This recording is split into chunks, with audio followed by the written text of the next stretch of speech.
I'm Juan's father, and he was my right hand. Every time I say something to him, do this, he do this for me. Until one day something happened which shot me and my whole family. Since that day, never things went back normal. Juan Caballido is my brother. My brother Juan was a blessing to us all. He was always very attentive to his sisters. I was really close to my brother at the time. We do everything together, and then he is 4 years older than I am. Juan es mi hijo. Juan is her son. Juan, muy buena gente, con sus hermanas, con su papá, con mis hermanos. Mi familia lo busca mucho. Juan was a really good person, and he was good to his sisters and her husband and to all of our relatives, and they all always look for him. Juan, in my eyes, is a very caring, respectful young man. He was always caring. He was taking care of everybody in the neighborhood. If they needed something, he was there. He was kind of everybody's big brother. We definitely looked up to him if we ever needed anything. He was always right there to help us. My brother Juan was a sweetheart. He aimed to please, and as he grew up, he just always wanted to make sure that everyone around him was taken care of. You know, he had good hospitality. Anybody that came over to the house, he always made sure that he made them feel at home, and anywhere he went, he always made sure to make friends. And Juan was a good boy. He has such a good communications with all our family and neighbors. My neighbors were telling me he was a good kid. Every time they need something from him, he provide what they need. If I'm not in the house, he be in the house. They help the people, the neighbors. They help people, their kids. They're watching each other. Juan would come over to our house with my brother, and as soon as he'd walk into the door, good afternoon, Mr. and Mrs. So-and-so, he'd ask permission to grab a glass of water, go to the bathroom, even though we were like family.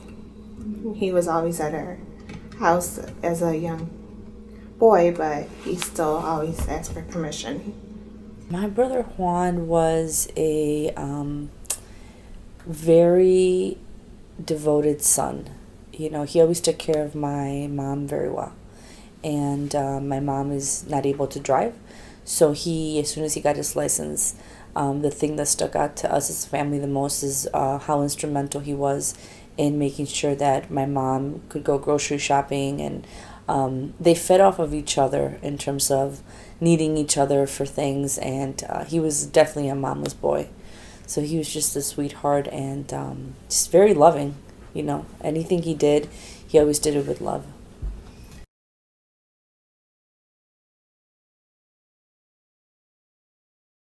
My mom has always said it's not fair that he's been incarcerated all these years for something that he did not do, for giving somebody a ride when he didn't know what was going to happen. My brother Juan had just met his passenger 2 months prior.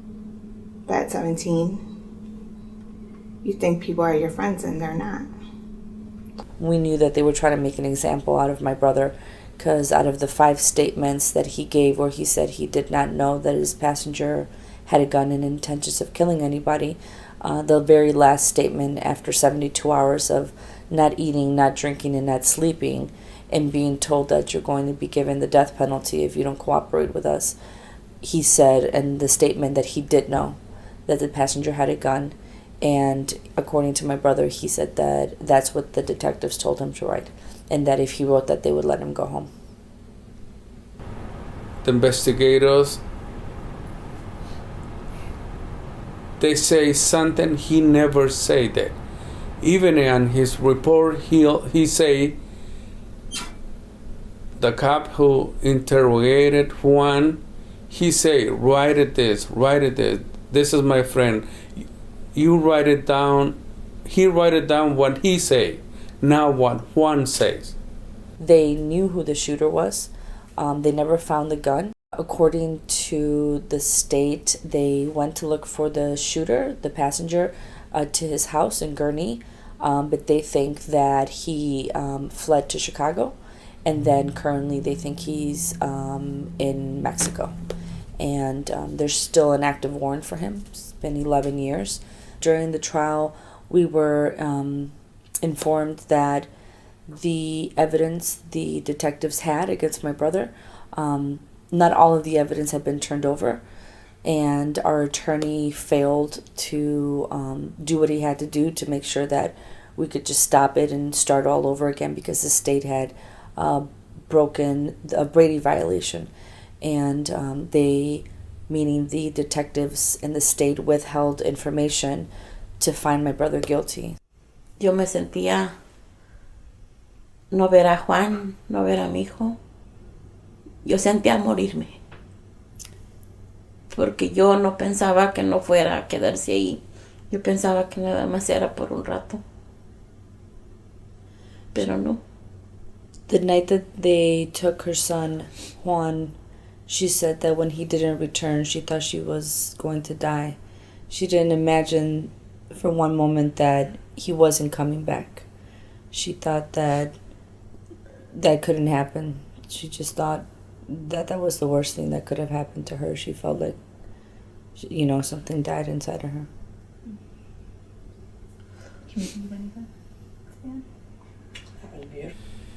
Well, I can't explain this, what happened to Juan. It's hard for me to explain that because I'm his father. He's my son. It's something I never happened into my family.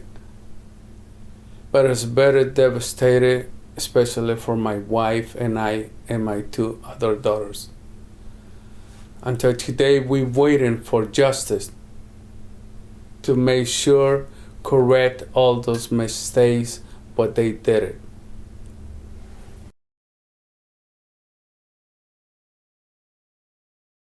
Juan could have done great things. I mean,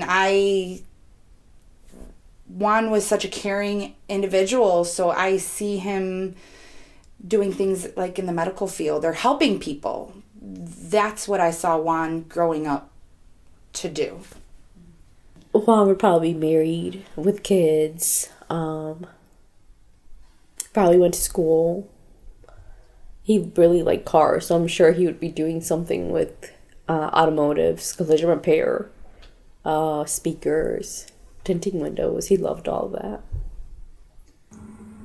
Juan was 17 when he was incarcerated, detained, and now he is 29. Will be 30 in September of this year, and he's lost all these years of his life, where he could have, who knows what he could have done, started a family, and it's unfortunate because it's for something he did not do.